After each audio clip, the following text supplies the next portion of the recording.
Yo, Steve. Yes, Nathan. I heard you had a correction to make.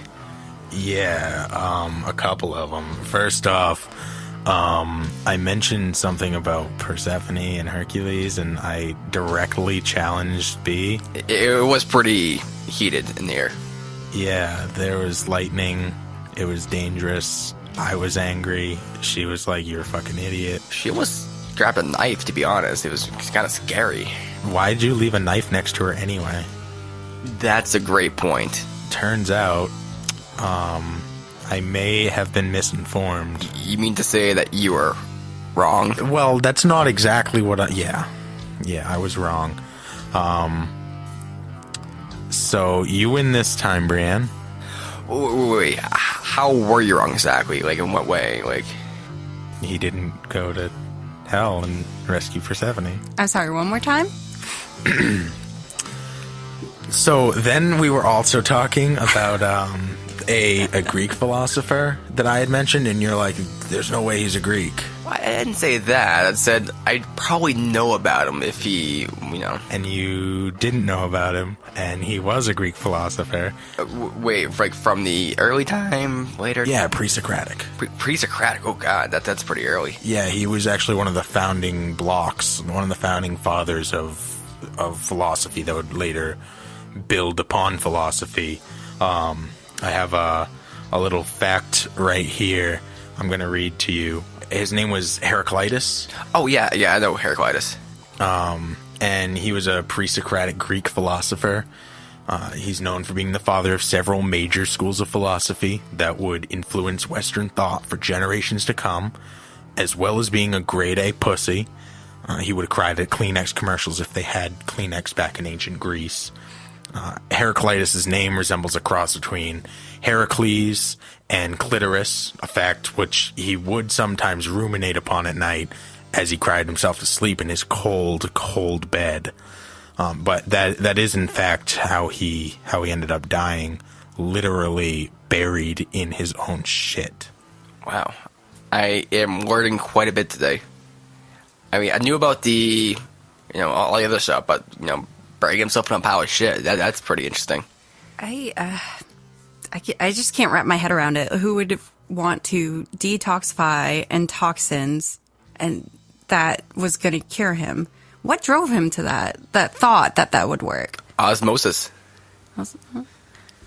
Osmosis Jones, he actually saw that movie, and he was just so depressed afterwards that that was the only idea that he could... What would you do?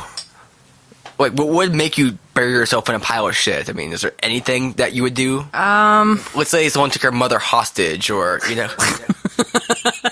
Keep her. Just no. What would? I'm very passionate about cake. Very passionate about gluten. I love gluten a lot.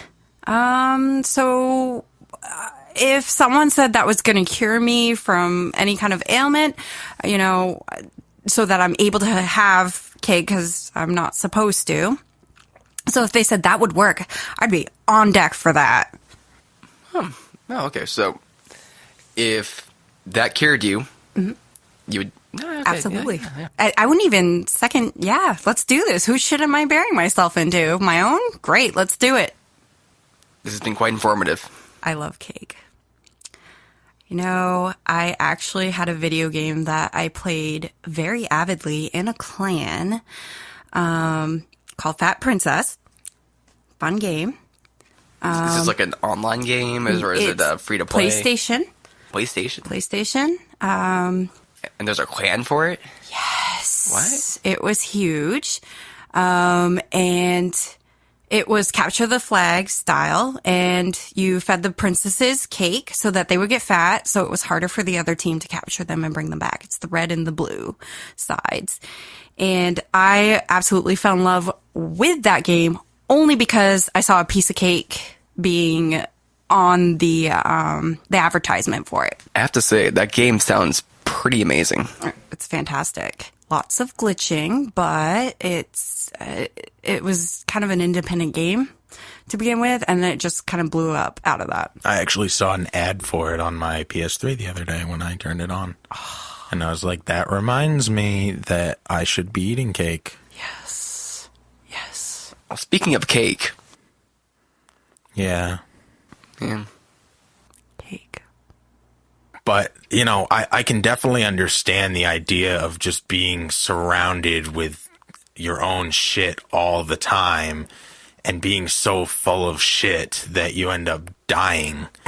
I feel I'm close, and we may get there, but until then, I think that we should continue sharing ideas, because when it comes down to it, we need to talk.